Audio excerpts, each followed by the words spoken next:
Hello மக்களே, welcome to our YouTube channel. இன்றைக்கி நம்ம பார்க்க போகிற ரெசிபி என்னன்னு பார்த்தீங்கன்னா பெப்பர் சிக்கன் கிரேவி. இதுக்கு தேவையான இன்க்ரீடியன்ஸை ஃபஸ்ட் நம்ம ரெடி பண்ணிக்கலாம். அதுக்கு இஞ்சி பூண்டு பேஸ்ட் ரெடி பண்ணுறோம். அதுக்காக ஃபஸ்ட்டு வெள்ளைப்பூடு எடுத்து அதை மேலோடி இருக்க தோலை மட்டும் நீக்கிட்டு நம்ம அம்மியில் ஃபஸ்ட்டு நச்சு எடுத்துடலாம். லைட்டாக ஒரு ரெண்டு தடவை நச்சு எடுத்துகிட்டு அதுக்கப்புறம் இஞ்சி சேர்த்து எல்லாத்தையும் நல்லா பேஸ்ட் மாதிரி ரெடி பண்ணி அரைச்சி எடுத்துடலாம். அம்மியில் அரைக்கிறதுனால அது டேஸ்ட் ரொம்ப என்ஹான்ஸ் பண்ணும். அண்ட் இதுக்கப்புறம் அதே கல்லில் நம்ம சின்ன வெங்காயமும் நம்ம உரித்து வச்சுருக்கோம். அதை நல்லா பேஸ்ட் மாதிரி அரைச்சி எடுத்துடலாம்.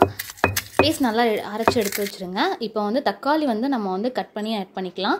குட்டி குட்டி பீசஸாக கட் பண்ணி எடுத்துக்கோங்க. இந்த மாதிரி சின்ன சின்ன கட் பண்ணிக்கோங்க. 2 தக்காளி ஆட் பண்ணால் போதும். இந்த மாதிரி குட்டி குட்டியாக கட் பண்ணி வச்சுக்கலாம். இல்லைன்னா நீங்கள் பேஸ்ட்டாக கூட அரைச்சி எடுத்துடலாம். சிக்கனை நல்லா கழுவி வச்சுட்டு நம்ம மசாலா ரெடி பண்ணிடலாம். இதுக்கு 2 ஸ்பூன் மல்லி, 1 ஸ்பூன் சீரகம், 1 ஸ்பூன் மிளகு ஆட் பண்ணிக்கோங்க.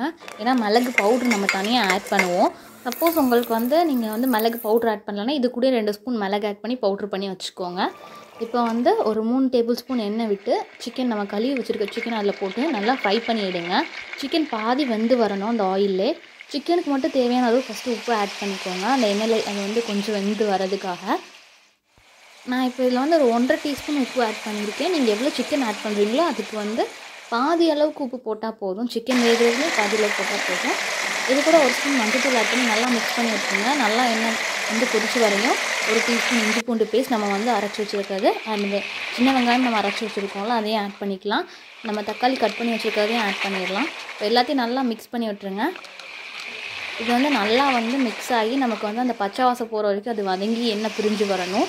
அது வரைக்கும் நல்லா மிக்ஸ் பண்ணி விட்டு நம்ம ரெடி பண்ணி வச்சுருக்க மசாலா அண்ட் 2 டீஸ்பூன் மிளகுத்தூள் ஆட் பண்ணிவிட்டு ஒரு 2 to 3 மினிட்ஸ் மூடி வச்சுருங்க. அந்த எண்ணெய் பிரிஞ்சு வர வரைக்கும். இப்போ ஒரு 3 டேபிள் ஸ்பூன் தயிர் ஆட் பண்ணிக்கோங்க. இது கூட தேவையான உப்பு ஆட் பண்ணிவிட்டு இப்போ நல்லா கொதிச்சு வந்தோடனே நம்ம சர்வ் பண்ணிடலாம். பெப்பர் சிக்கன் கிரேவி ரெடி ஆயிடுச்சு.